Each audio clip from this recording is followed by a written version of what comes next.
नमस्कार बच्चों। मैंने अपनी पिछली वीडियो में मिठाई वाला पाठ समाप्त कर लिया था। आज हम मिठाई वाला पाठ के प्रश्नोत्तर करने जा रहे हैं। तो पहला प्रश्न है बच्चों, मिठाई वाला अलग अलग चीज़ें क्यों बेचता था और वह महीनों बाद क्यों आता था? उत्तर देखिए। मिठाई वाला अलग अलग चीज़ें इसलिए बेचता था जिससे उसकी चीज़ों को बच्चों की रुचि बनी रहे और बच्चे उन वस्तुओं को खरीदने उसके पास आएं। वह महीनों बाद इसलिए आता था ताकि अधिक मात्रा में चीज़ें बनवाकर बच्चों को कम दाम पर दे सके। इसके अलावा अन्य गांवों में भी सामान बेचने जाता होगा।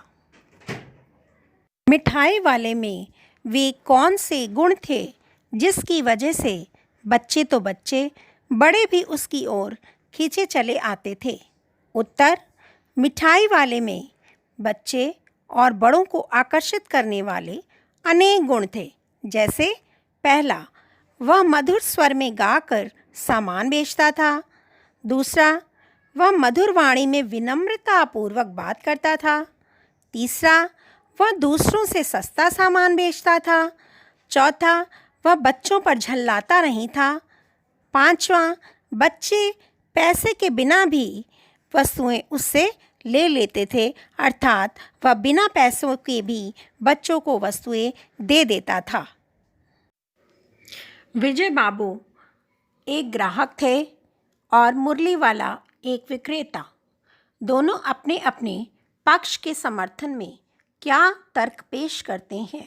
उत्तर, विजय बाबू और मुरली वाला अपने अपने पक्ष के समर्थन में निम्न तर्क देते हैं। विजय बाबू का तर्क, फेरी वालों को तो झूठ बोलने की आदत होती है। तुम देते होगे सभी को 2-2 पैसे में, पर एहसान का बोझा मेरे ऊपर लाद रहे हो। मुरली वाले का तर्क, यह तो ग्राहकों का दस्तूर होता है कि दुकानदार चाहे हानि उठाकर भी चीज़ें क्यों ना बेचे, पर ग्राहक तो यही समझते हैं कि दुकानदार उन्हें लूट रहा है। चौथा प्रश्न है बच्चों, खिलौने वाले के आने पर बच्चों की क्या प्रतिक्रिया होती थी? उत्तर देखिए। खिलौने वाले के आने पर बच्चों में हलचल मच जाती थी। वे अपने खेल खिलौने छोड़कर दौड़ते भागते आते और चारों ओर से घेर कर खड़े हो जाते।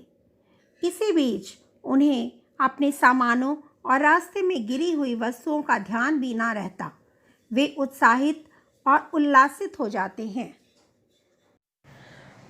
पांचवा प्रश्न देखिए बच्चों, रोहिणी को मुरली वाले के स्वर से खिलौने वाले का स्मरण क्यों हो आया?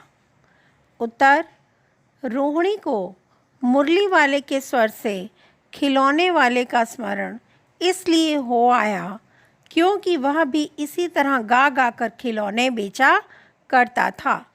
उसका स्वर भी मुरली वाले के स्वर की तरह ही मधुर, मादक और सुरीला था। छठा प्रश्न देखिए बच्चों, किसकी बात सुनकर मिठाई वाला भावुक हो गया था? उसने इन व्यवसायों को अपनाने का क्या कारण बताया? उत्तर देखिए। रोहिणी की बातें सुनकर मिठाई वाला भावुक हो गया था। उसने इन व्यवसायों को अपनाने के निम्नलिखित कारण बताए। पहला, इन व्यवसायों से उसे संतोष, प्यार, अपनत्व और असीम सुख मिलता था। दूसरा, ये व्यवसाय उसके खोए हुए बच्चों को ढूंढने के साधन हैं। तीसरा, इसे खरीदने वाले बच्चों के चेहरे में उसे अपने बच्चों की एक झलक मिल जाती है। चौथा, ये व्यवसाय उसे घुट घुट कर मरने से बचाए हुए हैं। सातवां प्रश्न देखिए बच्चों, अब इस बार ये पैसे ना लूँगा। कहानी के अंत में मिठाई वाले ने ऐसा क्यों कहा? उत्तर, अब इस बार ये पैसे ना लूँगा ऐसा मिठाई वाले ने इसलिए कहा क्योंकि रोहिणी को अपनी कहानी बताते हुए वह अत्यंत भावुक हो गया। जब उसने चुन्नू मुन्नू को मिठाई दी तो उसे लगा कि वह अपने ही उन्हीं बच्चों को मिठाई दे रहा है जो उससे अब दूर जा चुके हैं।